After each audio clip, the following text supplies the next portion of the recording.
Ang pahayag ng mga Ripple executives at mga top lawyers sa likod ng US SEC appeal sa kanilang Ripple lawsuit. Yan po ang siyang ating pag-uusapan sa video na ito.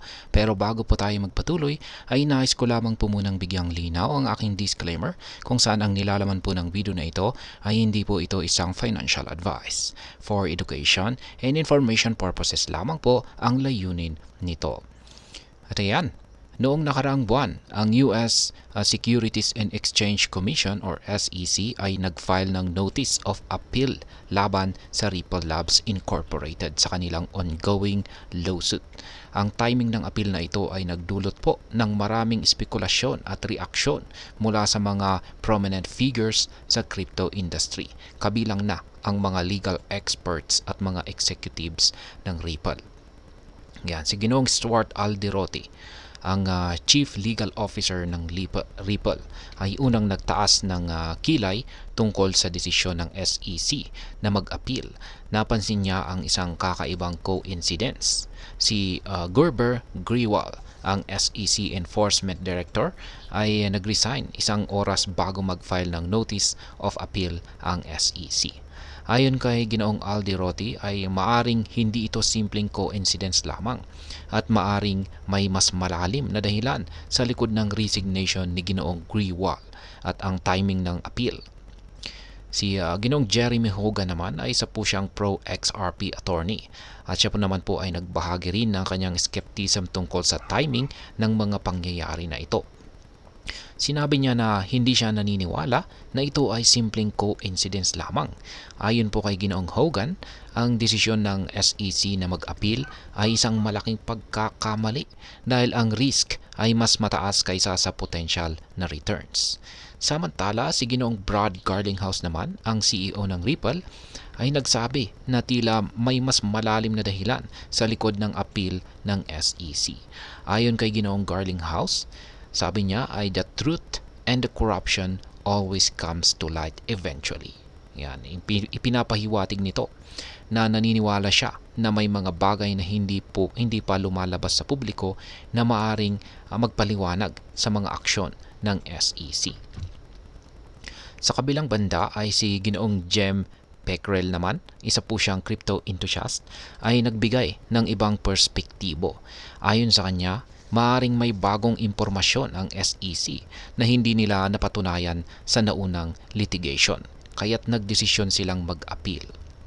Si Ginoong J. Kyle naman ay isa po siyang XRP critic at siya naman po ay nagsabi naman na ang desisyon ng SEC na mag-appeal ay nagpapakita ng kahalagahan ng XRP.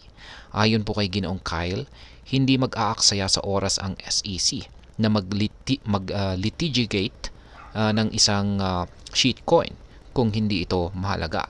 Dahil dito ay naging bullish siya kay XRP na nagpapakita ng kanyang optimism sa future prospects nito. Ang mga reaksyon na ito mula sa iba't ibang figures sa crypto community ay nagpapakita po ng iba't ibang pananaw tungkol sa appeal ng SEC. Ang mga legal experts tulad ni Ginoong Hogan at Alderoty ay naniniwala na may mas malalim na dahilan sa likod ng mga aksyon ng SEC, habang ang mga crypto enthusiasts tulad ni Ginoong Peckrell at Kyle ay may kani-kanyang interpretasyon sa kahalagahan ng appeal na ito. Ang kasong ito ay hindi lamang tungkol sa Ripple at SEC, kundi pati na rin sa buong crypto industry. Ang desisyon ng korte na ang XRP ay isang security ay isang landmark ruling na maaring mag-set ng precedent para sa iba pang crypto assets at tokens sa US. Ang appeal ng SEC ay maaari pong magdulot ng mga bagong developments at na makakaapekto sa regulatory landscape ng crypto sa hinaharap. At ayan, sa kabuuan ay masasabi ko po rito ay ang appeal ng SEC laban kay Ripple ay isa po itong komplikado na issue na may malalim na implikasyon sa industriya ng crypto. Ang mga reaksyon mula sa mga Ripple executives at top lawyers ay nagpapakita ng iba't ibang pananaw at espekulasyon tungkol sa tunay na dahilan sa likod ng appeal na ito. Patuloy nating bantayan ang mga susunod na developments sa kasong ito at kung paano ito makakaapekto sa future ni XRP at ang buong crypto market. At ayan, hanggang dito na lamang po tayo sa video na ito mga ka-crypto. Sana po ay inyong nagustuhan ang aking paliwanag sa video na ito. Kung inyo po itong nagustuhan ay pakiclick lamang po ang like button nito. Para naman po sa mga bago lamang dito, kayo po ay aking inaanyayahan para mag-subscribe. Pakiclick na rin po ang bell icon nito dahil ito po ang siya magsisilbing notification nito sa mga bagong videos na akin pong ina-upload sa aking YouTube channel na ito. Marami pong salamat sa panonood, ingat po tayo lagi at God bless po sa ating lahat.